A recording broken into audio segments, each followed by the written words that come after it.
مجھ سے دوست پوچھ رہے تھے کیا ہم شاید مجھ سے غلطی اگر نہیں ہو رہی ہے، اگر غلطی ہو رہی ہے تو میری تصحیح کی جائے کہ مجھے بتایا جا رہا تھا کہ ہم اطلاع دینے جا رہے ہیں کل یا پرسوں بتا دو. تو آج سوچ رہا تھا کہ یہ بہت محدود ٹائم ہے، لیکن آج یہ میڈیا کا دور ہے، کمیونیکیشن بڑے عروج پر ہے، تو ماشاءاللہ اور محبت بھی آپ کی کمال کی ہے.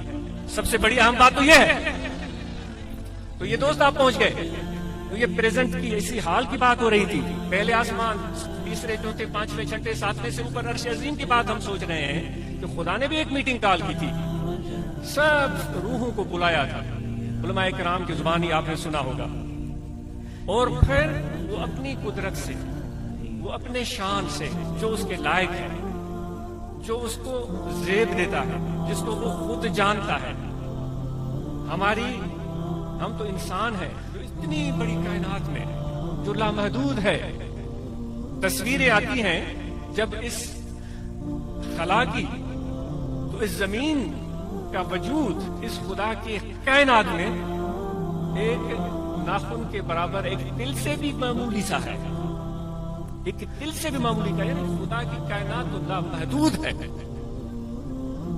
ذرا اندازہ کریں کتنا بڑا رب ہے ہمارا، اور اس پوری کائنات کو چلاتا ہے.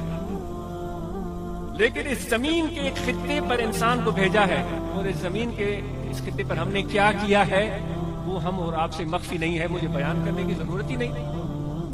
خدا کہہ رہا ہے کہ میں نے تمہیں اس لیے بھیجا تھا کہ تم صالح ہو، میرے زمین کی میں اصلاح کرو گے. ہے خدا نے بھیجا تھا میرے زمین میں اصلاح کرو گے، میرے زمین میں انصاف کرو گے. ہم نے کیا کیا ہے آپ اور ہم خود سوچیں، وہ غور کرنے کی بات ہوتی ہے. تو خدا نے وہ میٹنگ بلائی تھی، اور سب ارواح جو روز اول سے ازل سے تابد جتنے بھی آنے والے ہیں ان میں ہم بھی شامل ہیں. اس میں یہ سامنے بیٹھنے والے، درمیان میں بیٹھنے والے، بالکل جو پیچھے کھڑے ہیں، جو یہاں نہیں آ سکے ٹنڈولا یار میں کہیں اور گھوم رہے ہیں، وہ سب کے سب وہاں آ گئے تھے. خدا نے بلایا تھا آ جاؤ میرے پاس. آ گئے، اپنے رنگ میں آئے ہوں گے، جس طرح اب بھی ہم کعبہ کو جاتے ہیں اپنے رنگ میں جاتے ہیں. آپ تو بڑے سب اچھے لوگ ہیں. میں اپنی بات سوچتا ہوں کہ کبھی تو مجھے بھینس کا شوق چراتا ہے، بھائی مجھے تو کنڈی میں چاہیے. اے میرے مولا میری کنڈی میں کب آئے گی؟ اب بیٹھا ہوا ہوں کعبہ کے سامنے. کسی کو زمین کا دستریب چاہیے، وہ کہہ رہا ہے میرے مولا میرے دستریب کب بنے گے؟ اپنے رنگ میں لوگ جاتے ہیں، اپنے ڈھنگ میں لوگ جاتے ہیں. تو وہاں جس طرح گئے ہوں گے وہ ماحول کچھ بھی ہوگا، لیکن ایک بات تو ماننی پڑے گی، مخاطب بڑی عظمت والی ذات تھی. تو مخاطب تھا نا ان سب. بات سمجھ میں آ رہی ہے؟ ایک مخاطب بات کرنے والا کون تھا؟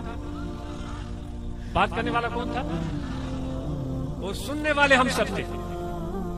کوئی لمبی میٹنگ تو ہم ملا مولوی بڑی کرتے ہیں، 2 گھنٹے تقریریں، تو ہمیں پرواہ اور فکر ہی نہیں ہوتی. خدا نے صرف چند جملے ارشاد فرمایا. اللہ نے فرمایا الستو بربکم. دیکھیں کیا الفاظ ہیں. دل میں محسوس کرو، دل میں محسوس کرو میرے بھائی، دل میں محسوس کرو، دل میں محسوس کرو. بنا مٹی میں گوندا اس نے، پانی میں گوندا اس نے، اپنے ہاتھوں سے بنایا اس نے، اور پھر جوڑ کے اس کا مجسمہ بنایا اس نے، اور پھونک اپنے قدرت کاملہ سے روح بھی ڈالی اس نے. سارے لوگ تماشا دیکھ رہے ہیں، فرشتے کھڑے ہیں، سب کو پتا ہے، لیکن پھر پوچھ رہے ہیں الستو بربکم. اے ریڑھی بان، ایک ہوتا ریڑھی چلانے والے، اے بال مویشی رکھنے والے، میں تیرا رب نہیں ہوں؟ مجھے صرف یہ پتا ہے وہ ماحول کیسا ہوگا، اور اس وقت ارواح کی کیفیت کیا ہوگی. جو محبت والے ہوں گے، جو عشق والے ہوں گے، جن کے دل میں دین دار راہ، دنیا دار راہ، ذرے عشق دل اتار راہ.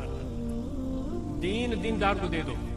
اب وہ علماء جانے، علماء کا کام جانے. بھائی ہم تو سر سے لے کر پاؤں تک میں اپنی بات کروں، گناہوں میں پر ہوں.